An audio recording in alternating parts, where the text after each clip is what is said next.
সারা বিশ্বব্যাপী ক্যাম্পেইনে 4টি বিষয়কে আমরা গুরুত্ব দিয়ে কাজ করছি। আমাদের দেশেও সারা বিশ্বের সাথে তাল মিলিয়ে কঠিন পাসওয়ার্ড ব্যবহার করা, আইডিতে বহু স্তরের নিরাপত্তা ব্যবস্থা প্রণয়ন, নিয়মিত সফটওয়্যার আপডেট করা এবং অনলাইন স্ক্যাম চিহ্নিত করা এবং সংশ্লিষ্ট কর্তৃপক্ষকে জানানো।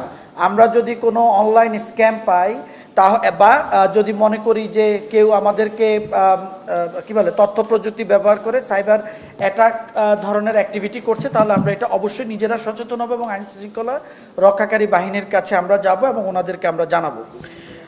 সো আমাদের বিশ্বব্যাপী কর্মসূচির সঙ্গে তাল মিলিয়ে আমরা অক্টোবর মাসে দেশের বিভিন্ন স্কুল, কলেজ, বিশ্ববিদ্যালয় এবং বিভিন্ন প্রতিষ্ঠান, ব্যাংক, বিমা, তারপরে টেলিকম প্রতিষ্ঠান, তারপরে যে ম্যানুফ্যাকচারিং প্রতিষ্ঠান, রিটেল অর্গানাইজেশন, এরকম প্রতিষ্ঠানে সাইবার নিরাপত্তা সচেতনতা তাদের কর্মীদের এবং ছাত্রছাত্রীদের এবং জনগণের সাইবার সচেতনতা বৃদ্ধির জন্য আমরা বিভিন্ন প্রতিষ্ঠানেও আমরা যে কাজ করব। সেই সাথে আমরা আরও যেটা আলোচনা করছিলাম যে সাইবার ক্রাইম অ্যাওয়ারনেস ফাউন্ডেশন গত 10 বছর ধরে প্রতি বছরই আমরা বিভিন্ন গবেষণা চালিয়ে থাকি সাইবার রিলেটেড বিভিন্ন ক্রাইম নিয়ে।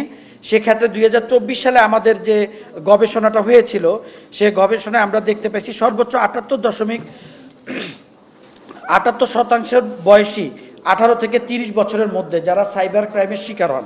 এছাড়াও আক্রান্তদের প্রায় 59% নারী। অপরাধের ধরনের মধ্যে 21.65% সামাজিক যোগাযোগ মাধ্যম ও অনলাইনে অ্যাকাউন্ট বেদখল অর্থাৎ হ্যাকিংয়ের শিকার হয়েছেন। আর বিগত 5 বছরের মধ্যে 2023 সালে দেশে সাইবার জগতে পর্নোগ্রাফি অপরাধ বৃদ্ধির প্রবণতা বেড়েছে। ভুক্তভোগীদের 11.35% আক্রান্ত হয়েছে পর্নোগ্রাফিতে। একইভাবে অপরাধের বহুমাত্রিকতা যুক্ত হয়েছে, যার প্রভাবে প্রতিবেদনে অন্যান্য অপরাধ বেড়েছে আশঙ্কাজনক হারে। এই হারটা এখন বেড়ে দাঁড়িয়েছে 11.85%। এক বছরে এই হার বেড়েছে প্রায় দ্বিগুণ।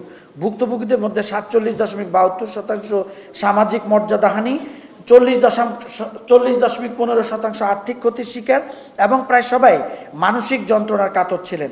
এদের মধ্যে মাত্র 12% আইনের আশ্রয় নিয়েছেন।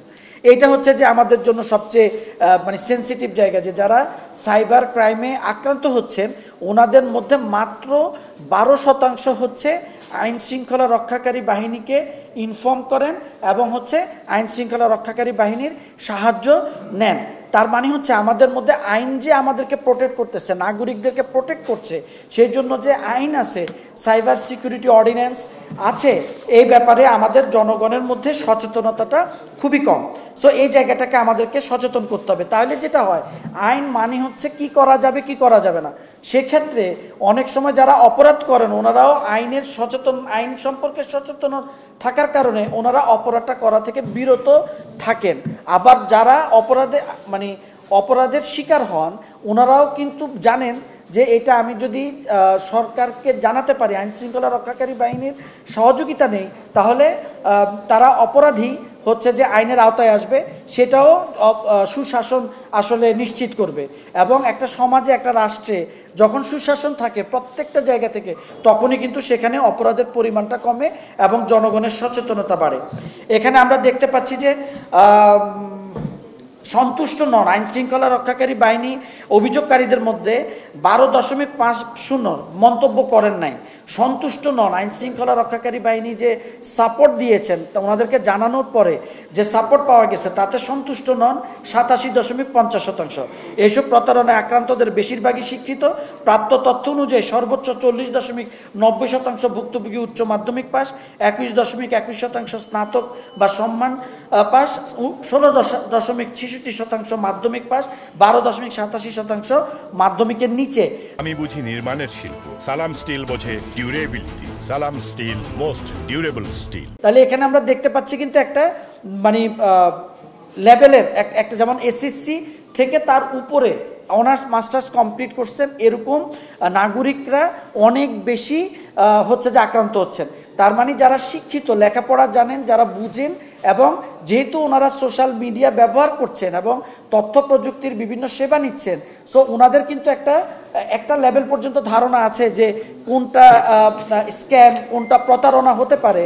তারপরেও ওনারা কিন্তু সচেতন না, এবং আইন আছে এবং হচ্ছে যে আইন শৃঙ্খলা রক্ষাকারী বাহিনীর সহযোগিতা নেওয়া যেতে পারে, এই ধরনের ধারণাগুলো থাকার পরেও করছে না। তাহলে দেখেন, যেই জনগণের লেখাপড়া কম বা ওনারা ওইভাবে করে সচেতন না, ইন্টারনেট রেগুলার ব্যবহার করার জন্য সুযোগ পাচ্ছেন না, ওনাদেরকে ওভার দ্য ফোন, এই যে মোবাইল কলের মাধ্যমেও কিন্তু অনেক ধরনের প্রতারণা হয়। এবং এই যে আমাদের এটাকে কি বলে, যে উপদেষ্টা, সম্মানিত উপদেষ্টা জাহিদ ভাই বলছিলেন যে একটা অর্গানাইজেশনে এরকম হয়েছে যে তাদের কাস্টমারদের, গ্রাহকদের মাল্টিফ্যাক্টর অথেন্টিকেশন ব্যবহার করার পরেও প্রায় একটা স্ক্যাম হয়েছে এবং অনেক পরিমাণ টাকা চলে গেছে। এই ইউজারদের মধ্যে কিন্তু দুই ধরনের কম্বিনেশনই আছে গ্রাহকদের মধ্যে, শিক্ষিত গ্রাহকও আছেন, আবার যারা লেখাপড়া খুব বেশি করেননি কিন্তু এই যে মোবাইল ফাইন্যান্সিয়াল সার্ভিস বা ব্যাংকিংয়ের যে বিভিন্ন চ্যানেল আছে সেই চ্যানেলগুলোকে ব্যবহার করেন, এখন আমাদের প্রতিনিয়ত দৈনন্দিন কাজ করার জন্য ব্যবহারের প্রয়োজন হয়, সেগুলোকে হচ্ছে যে আমাদের ব্যবহারকারীদের ব্যবহারের অসচেতনতা এবং দুর্বলতাকে ব্যবহার করে কিন্তু অর্থনৈতিক যে স্ক্যামগুলো করা, সেই কাজগুলো হচ্ছে। সো আমরা এই অক্টোবর মাস জুড়ে আমাদের গত 10 বছরের ন্যায় আমরা হচ্ছে এই যে কর্মসূচিগুলো আমি বললাম, আমরা বিভিন্ন স্কুল, কলেজ, বিশ্ববিদ্যালয় এবং সরকারি বেসরকারি প্রতিষ্ঠানে আমরা আমাদের সচেতনতামূলক কাজ আমরা চালিয়ে যাব। সেখানে আমাদের যারা স্বেচ্ছাসেবী আছেন ওনারা কাজ করবেন, এবং সেই সাথে আপনারা আমাদেরকে সময় দিচ্ছেন,